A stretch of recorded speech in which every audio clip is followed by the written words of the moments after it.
Hello दोस्तों। मेरी उम्र 21 साल थी। मैं सेकेंड ईयर की स्टूडेंट थी। उन दिनों गर्मी शुरू हो गई थी, इसलिए हमें कॉलेज से छुट्टियां मिल गई थी। रोज की तरह आज भी पूरे घर की सफाई करने के बाद मैं अपने बिस्तर पर आराम कर रही थी। थकान से चूर होकर ऐसा लग रहा था जैसे पूरा बदन अकड़ गया हो। मैं अपने बिस्तर पर लेटकर सुकून पाने की कोशिश कर रही थी और हाथों से अपने सिर की मसाज कर रही थी। अचानक मेरा भाई अरविंद मेरे कमरे में आया और दरवाजा बंद करके कहने लगा, क्या हुआ दीदी, तबीयत तो ठीक है? मैंने कहा, क्या भाई, मम्मी सारा काम मेरे सर पर डालकर चली जाती है। कॉलेज की छुट्टियां क्या हुई, सारे घर की जिम्मेदारी मुझ पर आ गई है। ऊपर से मुलाजमा भी छुट्टी पर है, मुझसे नहीं होते ये घर के काम। मेरी बात सुनकर वह मेरे पास बैठ गया और कहने लगा, मेरी प्यारी बहन, कोई बात नहीं, मैं अभी तुम्हारे लिए दूध लेकर आता हूं, उसे पियोगी तो सुकून मिल जाएगा। अरविंद की बात सुनकर मैं मुस्कुरा दी और कहा, बस तुम खाना बाहर से ले आना, मैं थोड़ी देर सोऊंगी तो मेरी तबीयत कुछ बेहतर हो जाएगी। अरविंद कमरे से निकल गया। कुछ देर बाद ठंडे दूध के गिलास के साथ वह वापस आया। मुझे उस पर बहुत प्यार आया। दुनिया में बहुत कम ही ऐसे भाई होते हैं जो अपनी बहनों का इतना ख्याल रखते हैं। मैं उसे ढेर सारा आशीर्वाद देने लगी और उसका लाया हुआ दूध पीने लगी। दूध पीने के बाद मैंने ग्लास एक साइड पर रखा और लेट गई। अरविंद कहने लगा, चलो दीदी, मैं तुम्हारा सिर दबा देता हूं, तुम सो जाओ। वह मेरे सिरहाने बैठ गया और अपने हाथों से मेरा सिर दबाने लगा। मुझे भी सुकून आने लगा था, दर्द भी कम होने लगा था। मैं आंखें मूंद कर सोने लगी और गहरी नींद में चली गई। पता ही नहीं चला कि घंटों तक मैं सोती रही थी। मेरी आंख मम्मी की आवाज पर खुली। मैं हड़बड़ाकर आंखें खोली तो मेरा सिर बुरी तरह से बौझिल था। घड़ी पर टाइम देखा तो रात के 9 बज रहे थे। मुझे एकदम झटका सा लगा। बड़ी अजीब बात थी कि पापा ऑफिस से वापस आ चुके थे। शायद थकावट की वजह से मुझे वक्त का एहसास ही न हुआ। मैं उठकर जैसे ही 2 कदम चली तो मुझे चक्कर आ गए। आंखों के आगे अंधेरा छा गया। अगर दीवार पर हाथ ना रखती तो यकीनन गिर जाती। मैं फ्रेश होकर बाहर आई तो खाने के टेबल पर सब बैठे मेरा ही इंतजार कर रहे थे। मैं जाकर आराम के साथ कुर्सी पर बैठ गई। मुझे देखकर अरविंद खाना मेरी प्लेट में डालने लगा और फिर मम्मी से कहने लगा कि मम्मी, अन्नू पर काम का बोझ थोड़ा कम डाला करे। अरे, अगर काम वाली नहीं आ रही तो उसकी जगह किसी और को रख ले। ये बेचारी सारा दिन काम करके थक जाती है। देखे तो इसकी रंगत भी पीली पड़ चुकी है। मेरी हालत वाकई खराब हो चुकी थी। मैं काफी थकी हुई महसूस कर रही थी। मेरी मम्मी और पापा दोनों ही जॉब करते थे, क्योंकि सिर्फ पापा की जॉब से घर चलना मुश्किल था। ऊपर से हमारी पढ़ाइयों के खर्चे भी कुछ कम नहीं थे। इसलिए मेरी मम्मी भी उसी कंपनी में जॉब करती थी जहां पापा करते थे। मैं और अरविंद कॉलेज जाते थे, मगर अभी गर्मी की वजह से छुट्टियां थीं, इसलिए हमें घर ही रहना पड़ रहा था। मैंने ये बात नोट की थी कि पिछले कुछ दिनों से अरविंद मेरे साथ कुछ ज्यादा ही अटैच हो चुका है। जब से मुझे छुट्टियां हुई थी, वह मेरा बहुत ख्याल रखने लगा था। अगर मैं घर का कोई काम कर रही होती तो आकर मेरी मदद करने लगता। अगर मैं थक जाती तो मेरा सर दबा देता। मैं उसे मना करती, मगर वह कहता कि नहीं, तुम थक चुकी हो, इतना काम करती हो, मेरा हक है कि मैं तुम्हें सुकून पहुंचाऊं। मैं भी खामोशी से लेटी रहती, मगर एक रात जो कुछ हुआ उससे मेरे होश उड़ गए थे। क्या अरविंद कभी ऐसा भी कर सकता है? मैं अपने कमरे में सो रही थी। आधी रात के वक्त मुझे महसूस हुआ जैसे कोई मेरे कमरे में आया हुआ है। आहिस्ता से चलता मेरे बिस्तर के करीब आया हो। भले ही मैं सो रही थी, मगर मेरा ज़हन बेदार था। मैंने हड़बड़ाकर आंखें खोल दी। कमरा अंधेरे में डूबा हुआ था। जब मैंने उठकर देखा तो अंदर कोई भी नहीं था, बस कमरे का दरवाजा थोड़ा खुला हुआ था। मैं सोने से पहले हमेशा दरवाजा बंद करके सोती थी, फिर खुद कैसे खुल सकता था। मैं नींद भरी आंखों से उठी और दरवाजे को लॉक करने लगी। दरवाजा लॉक करने के बाद दोबारा पलटकर बिस्तर पर सो गई। मेरी आंखें बंद होते ही एक बार फिर मुझे कदमों की आहट सुनाई देने लगी, जैसे कोई बिस्तर पर मेरे पास बैठ रहा हो। ऐसा लगा जैसे कोई अपना हाथ मेरी ओर बढ़ा रहा हो। लेकिन जब मैंने पलटकर देखा तो कोई नहीं था। मुझे घबराहट होने लगी थी। मैंने उठकर कमरे की लाइट ऑन कर दी और दरवाजा खोलकर भी बाहर देखा, मगर वहां पर भी कोई नहीं था। आज से पहले ऐसा कभी नहीं हुआ था जो अब हो रहा था। मुझे प्यास लगी तो मैं कमरे का दरवाजा खोलकर बाहर निकली। उसी वक्त अरविंद भी अपने कमरे से बाहर निकला। मुझे देखकर उसने पूछा, क्या बात है, आप अभी तक जाग रही हैं? मैंने जवाब दिया, कुछ नहीं, बस ऐसा महसूस हुआ जैसे कमरे में कोई मौजूद हो। पानी पीकर मैं दोबारा कमरे में आई और पीछे पीछे वह भी आ गया। उसने कहा, आपको डरने की जरूरत नहीं है। अगर आपको डर लग रहा है तो मैं आपके पास सो जाता हूं। मैंने उसे मना करते हुए कहा, नहीं, तुम्हें अपनी नींद खराब करने की जरूरत नहीं है, तुम अपने कमरे में सो जाओ। लेकिन वह जिद करने लगा कि मैं आपको अकेला किसी भी हाल में नहीं छोड़ सकता।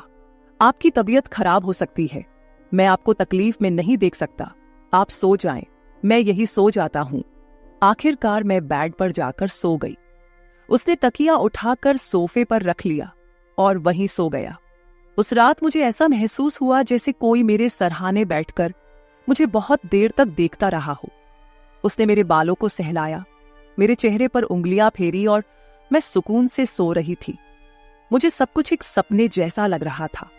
अगली सुबह जब मैं उठी तो मेरा मूड बड़ा अजीब था, लेकिन जब मैंने अपने भाई पर गौर किया तो मैं हैरान रह गई। शुक्र था कि मैंने अपने आप को दुपट्टे से ढक रखा था। मेरी कमीज बेतरतीब हो चुकी थी। मुझे हैरत हुई, क्योंकि आज से पहले मैं कभी इस तरह आराम से नहीं सोई थी। आज मैं बहुत खुश महसूस कर रही थी, न जाने क्या वजह थी। मैंने उससे पूछा तो उसने कहा, मैं तो रोज ही इतना खुश होता हूं। जिसको आप जैसी बहन मिल जाए वो क्यों ना खुश हो। घर के सारे काम निपटाकर जब मैं बैठी तो अरविंद तेल लेकर मेरे पास आ गया।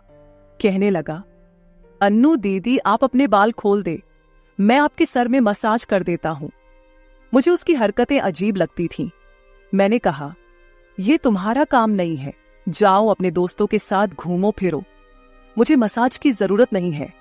मगर उसने मेरी बात नहीं मानी और खुद ही मेरे बालों से कैचर उतारकर कहने लगा, आप नखरे मत किया करे, किस्मत वालों को ही ऐसे भाई मिलते हैं। जब आपका भाई आपके खूबसूरत रेशमी बालों में मसाज करना चाहता है तो आपको क्या समस्या हो सकती है। आ जाइए, मैं आपके सर की मसाज कर देता हूं, आपको बहुत सुकून मिलेगा। वह मुझे उठाकर कमरे में ले गया। मैं बेड पर तकिया रखकर लेट गई। मेरे बाल बेड से नीचे लटक रहे थे। वह मेरे सरहाने बैठकर मेरे बालों की मसाज करने लगा। अरविंद मुझसे 4 साल छोटा था, मगर मुझे नाम से बुलाता था। कहता, आप इतनी प्यारी हैं कि आपको देखकर दिल करता है कि आप हमेशा इसी तरह मुस्कुराती रहें और मैं आपका लाभ उठाता रहूं। वह मेरे बालों की मसाज कर रहा था और उसके हाथों में जैसे जादू था। मुझे इतना मजा आया कि मैं नींद की वादियों में खोने लगी। तेल की खुशबू भी बहुत जबरदस्त थी।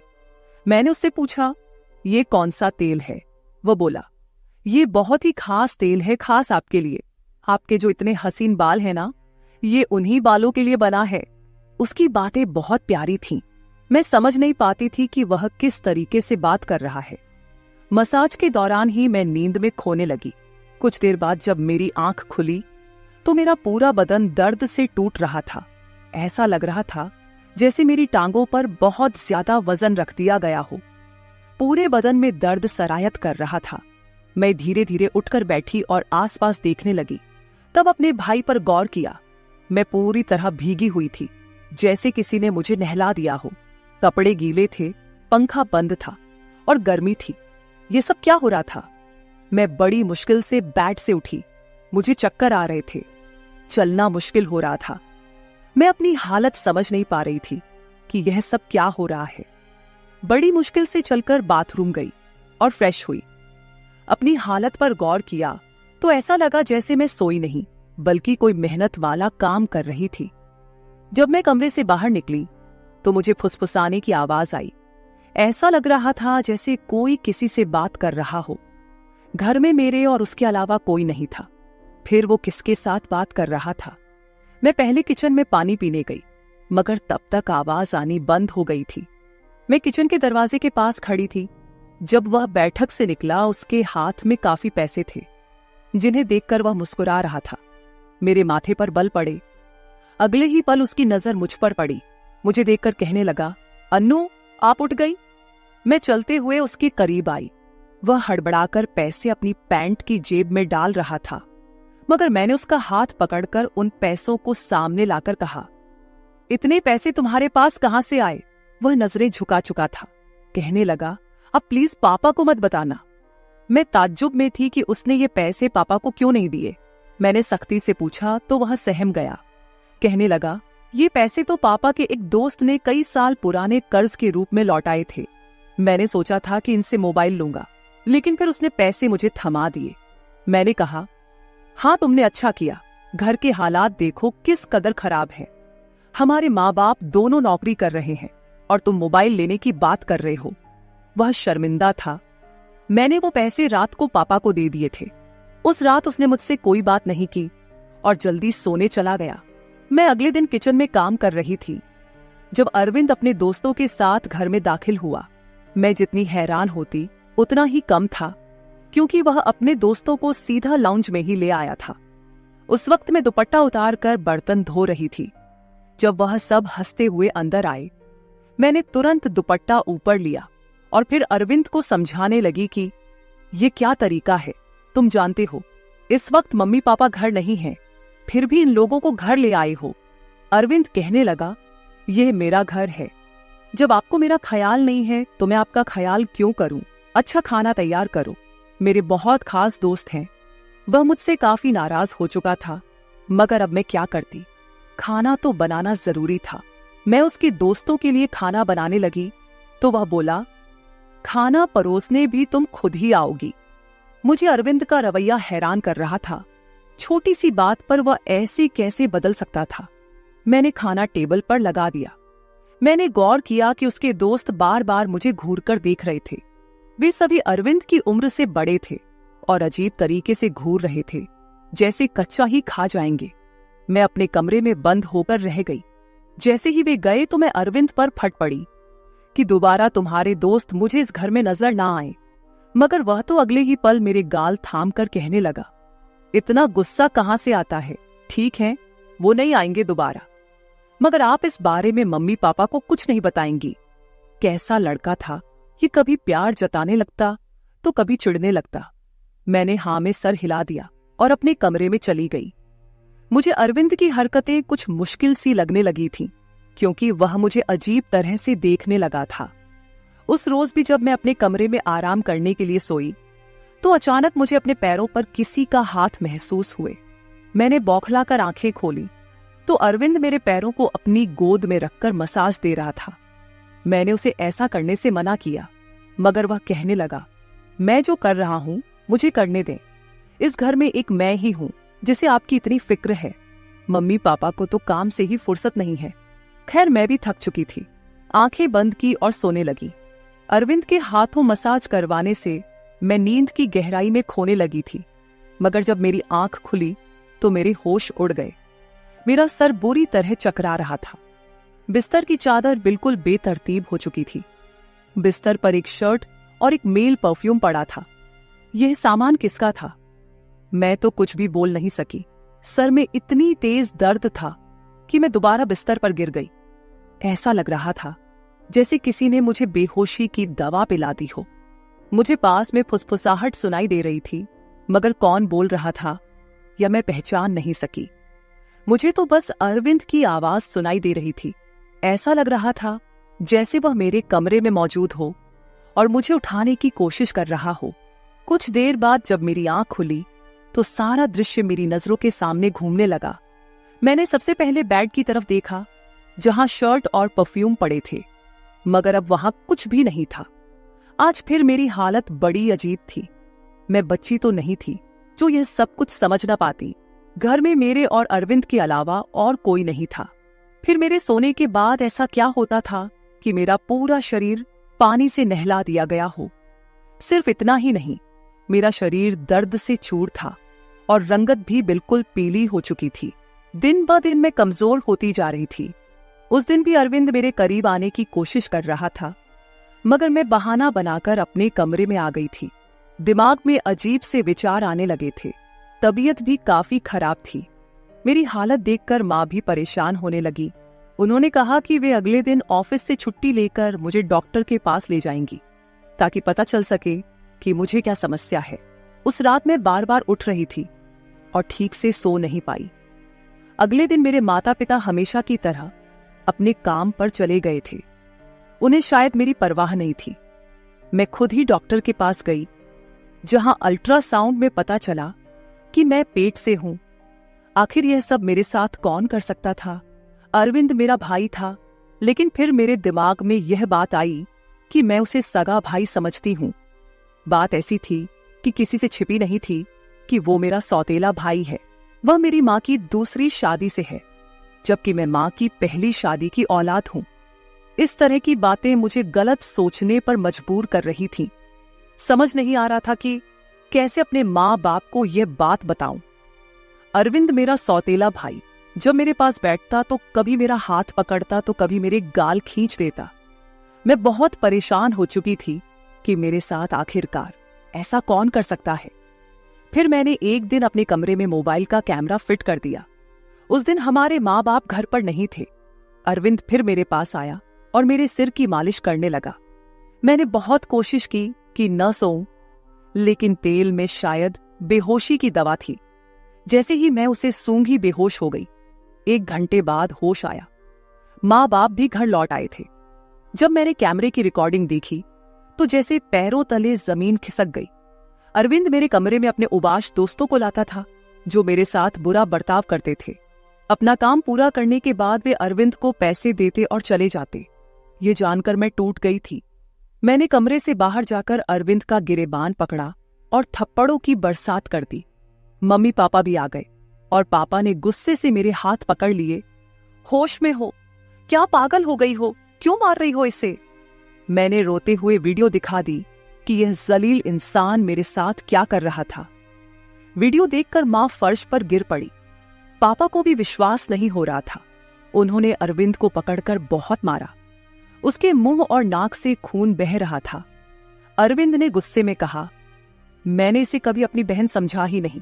मुझे पैसों की जरूरत थी। लोग इसके लाखों रुपए देने को तैयार थे। मुझे अपनी जरूरतें पूरी करनी थी, इसलिए मैंने यह कदम उठाया। मैं अपने कानों पर हाथ रखकर बस रोए जा रही थी। पापा ने उसे इतना मारा कि वो लहूलुहान हो गया, मगर जैसे तैसे खुद को उनसे छुड़वाकर घर से भाग गया और फिर कभी पलटकर उस घर में नहीं आया। मैं इस हादसे को मरते दम तक नहीं भूल सकूंगी। भाई वही होता है जो आपके सगे वालिदैन से हो। किसी भी अनजान मर्द के सहारे अपनी जवान जहान बेटी को छोड़ना बहुत बड़ी बेवकूफी है, क्योंकि शैतान परस्त मर्द हर वक्त इस आड़ में रहते हैं कि कब किसी लड़की की इज्जत के साथ खिलवाड़ करे। तो मैं अपने तमाम देखने और सुनने वालों से यही गुजारिश करूंगी कि हमेशा अपनी बेटियों को पर्दे में ही रखें और कभी किसी भी अनजान मर्द के सहारे पे उन्हें अकेला ना छोड़े। इस सारे मामले में आपको किसकी गलती लगती है? मेरे माँ बाप की, जो पैसा कमाने के चक्कर में बच्चों से बिल्कुल बेफिक्र हो गए थे, या फिर मेरी, जो अपने सौतेले भाई के साथ बिल्कुल अकेली इस घर में रहती थी और उसके ऊपर हद से ज्यादा विश्वास करती थी और उसे अपना सगा भाई समझती थी? अपनी राय कमेंट बॉक्स में जरूर दे और ये भी बताए कि आपको कहानी कैसी लगी। तो मेरे प्यारे दोस्तों, ये थी हमारी आज की छोटी सी कहानी। अगर आपको ये कहानी पसंद आई हो तो इसे लाइक करें और अपने दोस्तों के साथ शेयर करें। अगर आप ऐसी ही और भी इंटरेस्टिंग और रोमांटिक कहानियां सुनना चाहते हो तो चैनल को सब्सक्राइब जरूर कर ले और बेल आइकन ऑन कर ले, ताकि आपको मेरी हर कहानी समय पर मिल सके। कल मिलेंगे एक और नई कहानी के साथ। धन्यवाद।